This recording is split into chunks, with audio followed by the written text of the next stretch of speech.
What's happening, everybody? Welcome back to Tavian's World of Reptiles. I hope y'all are taking care of yourselves and your loved ones and your critters. So, I want to talk to you guys today about Amazon tree boas.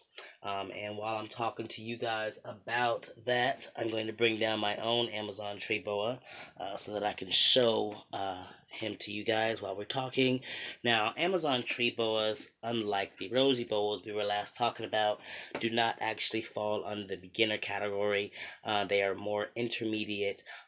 Mostly, I believe, from my own personal experience, they are intermediate solely because they have a bad reputation for being a little bit mouthy. Now, these guys typically live for about 15 or 20 years, maybe a little bit longer than that. Not, it doesn't seem to be that they live longer than the rosy boas, though I have heard of extended years with your snakes. Obviously, captive bred snakes tend to live a little bit longer than their wild brethren. So that's also something to consider if you choose to get an Amazon snake or Amazon tree boa. Like any snake, you should expect to have that snake for several years. So this is Skellington, my Amazon tree boa. As you can see, he's very beautiful and actually still very small. He's still just in a Tupperware container right now. So I've had Skellington for I believe over a year now. Now I know that Amazon tree boas are technically intermediate snakes, but as I said, they are that way mostly because of the fact that they can be really bitey. Their care, I don't feel like is super complicated that a beginner could not do it. And I feel like I got lucky, I guess, with Skellington here. When I got him, he was not very bitey at all. He has never actually bit me. He has turned and did like a really quick, like, what's going on? And then look at me and, like, his nose will bump my hand or whatever, but he's never actively bit me. Now, I think even if he had come to me and he had been very bitey, by this point in our relationship, he would be settled down just as he is now.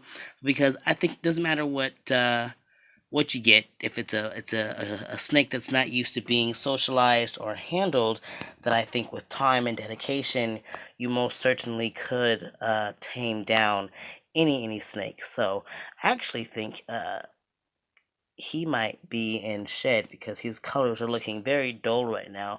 His head is usually really orange, like those lines are really orange usually, and on his back usually has a lot of color through it. So I'm going to.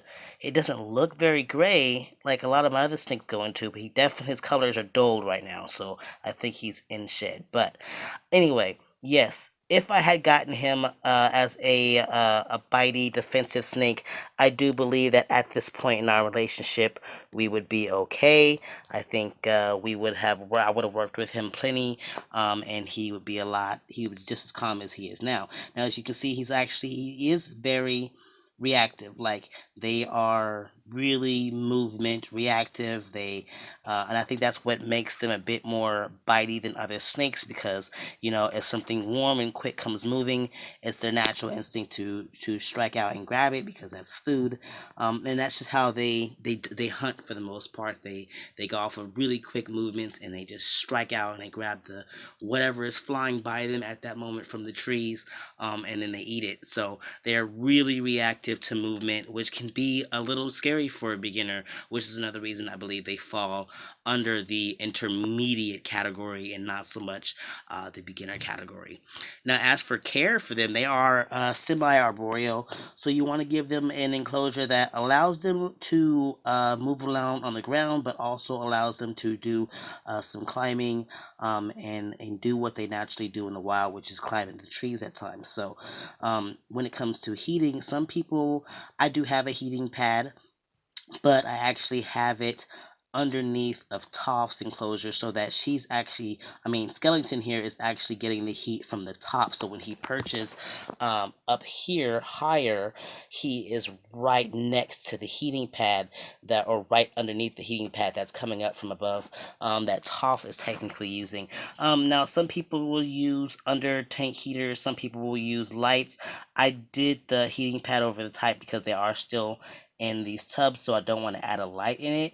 But I did the heating pad through the top because it allows him to do what they would do more naturally in a while, which is thermal regulate, move up closer to the sun, come down away from the sun. And so if he wants to get warm, it kind of, encourages him to climb a little bit, get up there, perch a little bit, get warm, and then he can comfortably find himself back down to the ground. So that's just how I personally do it. If you choose to get an Amazon boa, you want to do your own research on what works best for you, keeping wise. Now, I am still learning a lot about, I guess, morphs or color variations with this species. It doesn't seem like there are actual morphs. It seems like a lot of the color variations almost happen by chance. Like you could have two very dull parents and have very bright children. I don't think there is, 100% planning out like you would with ball pythons when you're trying to get a very specific morph.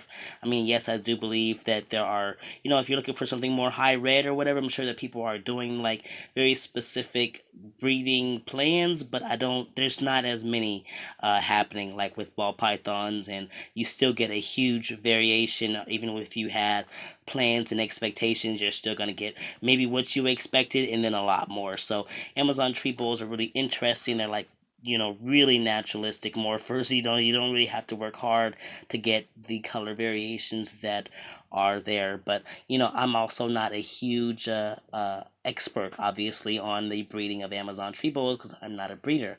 But yeah, so if you're looking for a really naturalistic, really colorful, varying species of snake, then Amazon tree boas are great. Just know that if you get one, you're likely going to have to work with it a little bit. I got lucky with having one that was not very bitey from the beginning, but the chances of you getting one that is pretty bitey is pretty high, especially if it is not, if it's not an adult. All babies tend to be just a little bit more nippy than adults in any sense. Doesn't matter what species they are, they're smaller, so the world is scarier for them. I forgot to, I should probably actually mention how big these guys get. They don't get very large. They only get to about, 4.5, 6.5 feet at the most.